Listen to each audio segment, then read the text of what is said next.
perlu tidaknya gelar perkara khusus dalam kasus tudingan ijazah palsu Presiden ke-7 Joko Widodo masih bergulir. Bareskrim sebelumnya telah menyatakan bahwa ijazah Jokowi dari UGM identik dengan pembanding. Apa yang dicari dari gelar perkara khusus terkait ijazah Jokowi?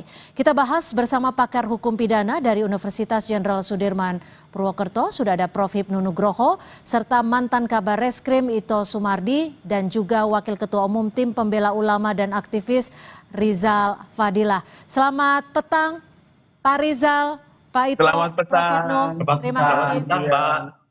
Selamat petang. Baik. Saya akan ke Pak Rizal terlebih dahulu. Pak Rizal, ini kan rencananya akan ditunda menjadi 9 Juli 2025 untuk gelar perkara khususnya ini. Apa informasi terakhir dari kepolisian soal penundaan ini?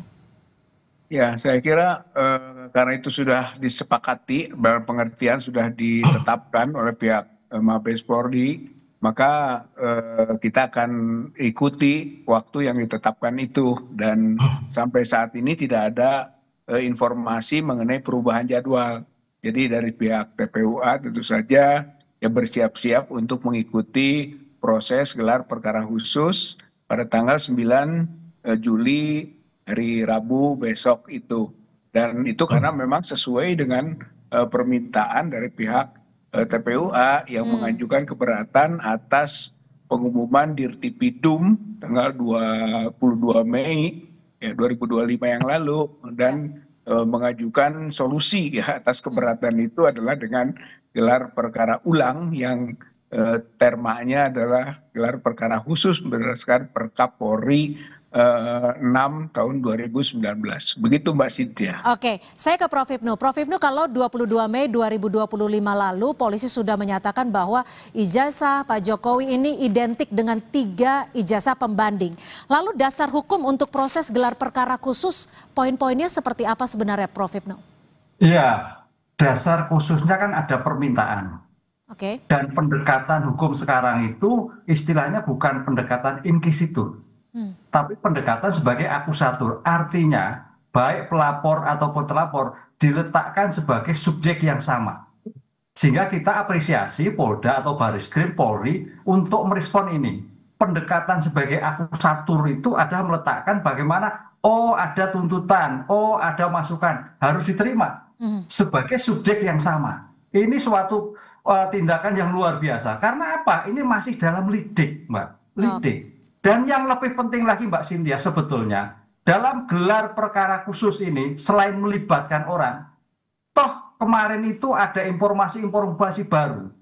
Harusnya sebagai pengungkapan perkara dalam tingkat pra-adjudikasi, informasi kaitannya dengan pasar pramuka, kemudian Pak Surya, ini harusnya juga dimintai pendapatkan sebagai bentuk klarifikasi. Jadi jangan mengulang yang kemarin, ditambahkan. Karena dalam suatu ilmu kriminalistik, suatu pengabaian informasi dalam penguapan itu suatu yang fatal. Siapa tahu informasi-informasi yang baru ini memberikan suatu informasi yang kemarin tidak pernah diperiksa, kemarin tidak dilakukan. Ini yang dalam ilmu kriminalistik seperti itu. Gitu. Jadi jangan berfokus pada yang kemarin. Gitu. Oke, Pak Ito, kalau berdasarkan pengalaman Anda, ini koreksi kalau saya salah ya, pasal 46 ayat 1 gelar perkara khusus ini bisa saja dibuka kembali penyidikannya yang telah dihentikan jika didapatkan bukti baru. Tadi menyambung dari Prof. Hipnu, apakah betul memang untuk kasus-kasus sendiri seperti ini harus ditemukan bukti baru?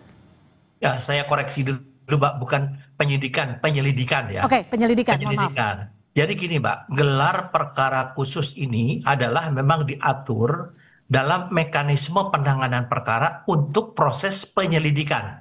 Ya, kita sepakati dulu. Tujuannya adalah untuk apa? Memastikan dan memantapkan penetapan unsur pasal-pasal yang dituduhkan ya dalam kasus sehingga penyidik dapat menentukan apakah memang ada unsur tindak pidana atau tidak.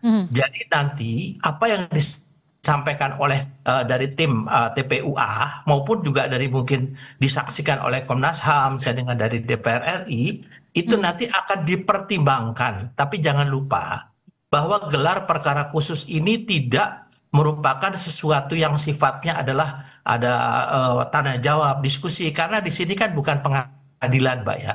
Jadi nanti penyidik itu akan menerima apapun hasilnya, kemudian akan menindaklanjuti. Setelah itu penyidik akan mempertimbangkan Jadi semua itu sangat tergantung daripada penyelidik. Kemudian jangan lupa bahwa sesuai dengan keputusan MA ya nomor 9 tahun 2019 itu mengatakan bahwa dalam proses penyelidikan itu tidak bisa dipra-peradilatkan. Oke. Ya, sehingga itu merupakan sesuatu yang mutlak nanti disampaikan oleh penyidik. Oleh karena itu, memang ini karena diatur, maka kita menghormati kalau memang ada informasi-informasi yang bisa dianggap memenuhi unsurnya, kita akan coba masukkan. Oke. Meskipun kita tahu bahwa proses penanganan ijazah ini kan sebetulnya lebih terkait dengan siapa yang mengeluarkan ijazah tersebut, yaitu lembaganya. Mungkin lebih tepat kalau ke lembaganya, sehingga kita bisa menanyakan kenapa lembaga itu mengatakan itu ijazah itu asli. Kenapa dengan prosedur-prosedur yang ditemukan ini ijazah itu tetap dikeluarkan? Saya kira mungkin demikian, Mbak. Oke. Pak Rizal, kalau ini saya tidak salah kan pihak ini kan meminta ada saksi ya, atau dimohonkan ada nama Komnas HAM, DPR RI, pakar telematika Roy Suryo, dan juga Rismon Sianipar. Untuk keempat nama ini sudah belum dikonfirmasi akan dihadirkan pada 9 Juli, Pak Rizal? Ya, saya sudah mendengar Komnas HAM dan DPR RI katanya akan diundang. Apa betul atau tidak kita tidak tahu. Sementara dari pengajuan kami mengenai Dr. Roy Suryo, Dr. Rismon yang diharapkan bisa juga ikut, memang itu karena di dalam proses selama ini bersama-sama dengan TPUA itu melangkah bersama gitu ya, di samping sebagai kualifikasi ahli gitu dan tim. Jadi pihak Bareskrim melalui suratnya kepada TPUA itu memberi hak gitu, memberi ruang bahwa saudara diperkenankan menghadirkan gitu kan orang atau pihak yang dianggap dibutuhkan untuk mendukung pelaksanaan proses gelar perkara khusus ini. Jadi kita diberi hak untuk menghadirkan pihak-pihak. Oleh karena itu berdasarkan hak itulah kita mengajukan gitu, Mbak. Oke. Pak Ito, ini kan kalau dilihat dari kasus ini, kalau kita flashback ke Mei lalu, ini kan sudah dinyatakan identik dengan pebanding, khususnya dari bahan kertas, pengaman kertas, teknik cetak, tinta, stempel, hingga tinta tanda tangan dari dekan dan juga rektor. Lalu mengapa gelar perkara khusus ini perlu dinilai penting untuk dilakukan? Karena itu kan mekanisme, Mbak. Mekanisme itu kan harus atas permintaan daripada pihak pelapor. Nah, itu ada mekanismenya harus kita laksanakan karena untuk transparansi dan akuntabel. Namun demikian, perlu tentunya kami sampaikan bahwa dalam proses yang dilakukan di penyidikan, ini kita harus mengingat tentang sistem peradilan pidana atau criminal justice system. Jadi selama dalam proses penyidikan, kita tidak boleh mengatakan bahwa sesuatu itu benar atau salah. Itu nanti di proses peradilan. Karena apa? Karena di dalam proses penyidikan yang harus dikedepankan adalah azas praduga tak bersalah. Jadi di sini identitas ataupun hak asasi manusia daripada orang-orang yang ada di sana tidak boleh kita buka. Nanti kita sampaikan ke tempat penuntutan. Nah, setelah dari penuntutan, nanti dari pihak kejaksaan akan menentukan apakah memang ini bisa diteruskan atau tidak. Kalau memang kejaksaan mengatakan itu tidak cukup kuat, ya oleh polisi harus dihentikan penyidikan. Tapi kalau sudah dinyatakan cukup kuat, berarti tugas polisi sudah selesai. Jadi kalau sampai saat ini dikatakan bahwa ini bisa harus ditarik segala macam, kita harus mempedomani Perkap Kapolri juga nomor 12 tahun 2009 ya Pak ya. Itu ada penyatuan. Kalau ada laporan di tingkat polsek lebih dari 2 polsek, maka ditarik ke Polres. Kalau di tingkat beberapa polsek ditarik ke Polda. Nah, ini karena di sini hanya 1 Polda, karena kasusnya beririsan ada 2 laporan, supaya tidak ada konflik interestnya, maka ditanganilah di Bareskrim untuk laporannya dari TPUA, kemudian laporan dari pihak Pak Jokowi adalah di Polda Metro Jaya. Saya kira udah benar semuanya ini, Mbak. Jadi tidak bisa disatukan, nanti harus di Bareskrim ya. Saya kira.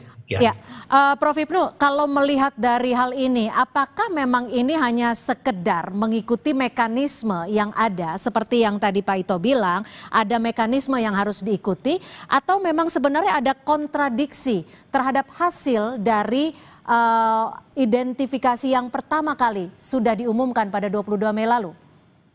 Ya betul juga, karena gini, dalam penyelidikan. Apa sih penyelidikan? Serangkaian tindakan penyelidik untuk menentukan suatu peristiwa pidana. Lah, peristiwanya ada atau tidak? Lah, oleh karena itu dalam menentukan peristiwa ini, makanya Bariskim atau Polda akan melakukan suatu gelar atau melakukan suatu informasi kepada para pihak-pihak. Tadi dalam konteks hukum saya nyatakan sebagai bentuk asas akusatur, sebagai subjek yang sama. Sehingga ketika ingin melakukan pendekatan siapa ABC akan dilakukan, dihadirkan. Ini suatu yang luar biasa. Karena dalam konteks ini mencari kebenaran material ini dimulai dari lidik itu suatu luar biasa. Karena jangan sampai ternyata nanti meningkat di tingkat penyidikan mentah kembali. Pematangan dalam tingkat lidik itu suatu oleh karena itu sebetulnya yang lebih baik lagi informasi-informasi dihadirkan.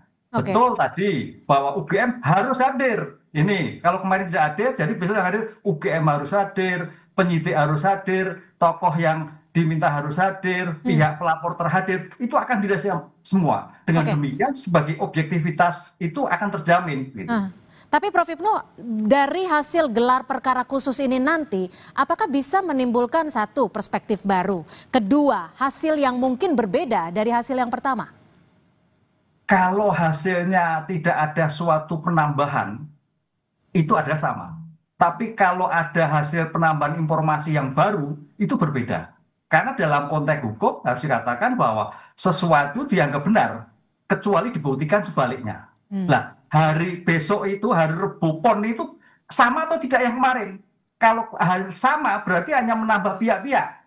Tapi kalau dilakukan dengan bukti-bukti informasi baru untuk mendukung itu bisa berbeda. Nah ini nggak tahu tergantung Bariskim dalam pengungkapan seperti ini. Apa yang dilakukan? Apakah sama? Apakah penambahan informasi baru yang disampaikan oleh para pihak dalam suatu perkara ini? Oke, Pak Rizal, kalau Mas Suryo dan juga Bang Rismon Sianipar akan memberikan pernyataannya nanti dalam gelar perkara khusus, apa saja yang sudah disiapkan?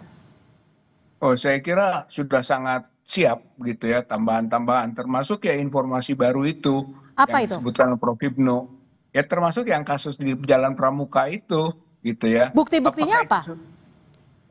Saya kira sudah banyak yang kita sudah masukkan dari pendapat-pendapat begini, Mbak. Jadi semua perkembangan itu sudah kita masukkan sebetulnya ke pihak Bareskrim gitu, Wasidik mengenai kenapa kita keberatan kan, bukan hanya sekedar keberatan seperti misalnya tadi identik karena sudah dikomparasikan dengan ijazah 3 temannya, tapi kan tidak jelas siapa temannya. Kemudian kita juga punya bukti.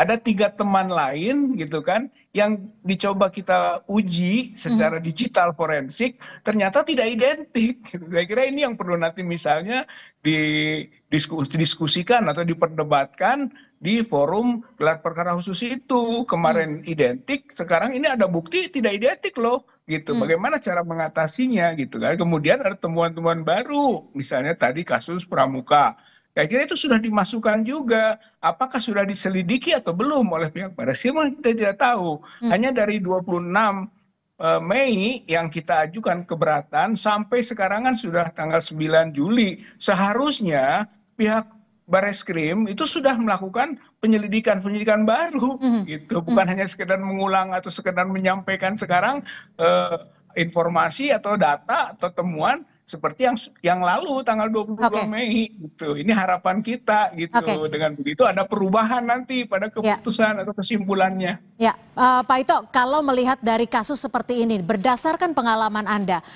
protokol dari validasi dokumen akan seperti apa jika memasuki tahap gelar perkara khusus? Ini Mbak, saya kembalikan lagi. Ujung dari pembuktian itu adalah di pengadilan. Jadi tidak mungkin namanya di proses penyidikan kita berdebat, berdiskusi, kita hanya mengumpulkan data dan fakta, apakah data dan fakta itu relevan untuk menaikkan bahwa kasusnya ini dari penyelidikan ke penyidikan. Kalau menurut penyelidik itu merupakan unsur pidana. Kalau ini sudah sampai ke pengadilan, Mbak, apapun seberapa banyak pun data-data yang diperoleh, apakah masalah skripsi, masalah pramuka, dan sebagainya, itu akan menjadi pertimbangan hakim. Saya kira kalau polisi ini besok ini tidak akan mungkin kita menyampaikan seperti masalah penyelidikan, disampaikan secara umum kepada masyarakat, itu kita menyalahi, justru kita menyalahi hukum ya Mbak. Kenapa di dalam proses penyelidikan itu atau penyidikan, semua itu adalah hak setiap orang yang terlibat dilindungi. Makanya ada azas praduga tak bersalah, karena di sana kan baru seorang tersangka. Jadi kita tidak bisa mengatakan seorang tersangka itu yang dia bersalah atau tidak. Nah, di sini yang perlu dilakukan adalah oleh penyelidik, kalau misalnya ada bukti-bukti dianggap relevan untuk menjadi unsur pidana, maka penyelidik tidak boleh dia tidak menjadikan satu kasus pidana, harus dinaikkan ke namanya penyidikan. Tetapi kalau tidak, maka ini akan bisa menjadi bahan pada saat di pengadilan. Dan sebagai informasi, saya sudah berdiskusi langsung dengan penyidik karena saya punya jalur langsung. Penyidik itu sudah memeriksa 37 kalau nggak salah, bahkan sekarang 99 orang saksi, baik dari Gajah Mada, dari teman-teman beliau, dan mungkin ada hal-hal yang disampaikan oleh pihak pelapor itu juga sudah ditindaklanjuti. Kan tidak mungkin setiap kegiatan itu dilaporkan atau dipublikasikan, karena memang aturannya demikian gitu. Oke. Prof. Hipnu, singkat saja, kalau Anda melihat dari kualitas bukti awal dan nanti kemungkinan dari kualitas bukti tambahan akan seperti apa? Ya, kalau kita melihat bukti tambahannya ternyata itu sama seperti hasil penyidikan kemarin, berarti ya hasilnya penyelidikannya berarti belum cukup lah, istilahnya belum cukup untuk naik. Karena dalam lidik itu bukan masalah tidak ada atau tidak, belum. Makanya bisa ditambahkan. Lain dengan sidik, kalau sidik dihentikan gitu. Oleh karena itu, kalau memang kemarin itu sudah ditambahkan, sudah diselidiki, ternyata belum cukup, berarti ya belum cukup. Nah, itu. Belum cukup, istilahnya belum cukup. Jadi karena dihentikan itu ada dua dimensi, dihentikan demi hukum atau demi kepentingan hukum. Kalau demi hukum itu memang belum cukup, tidak cukup bukti bahwa ini bukan suatu perkara pidana. Tapi kalau dihentikan demi hukum karena meninggal dunia, daluarsa.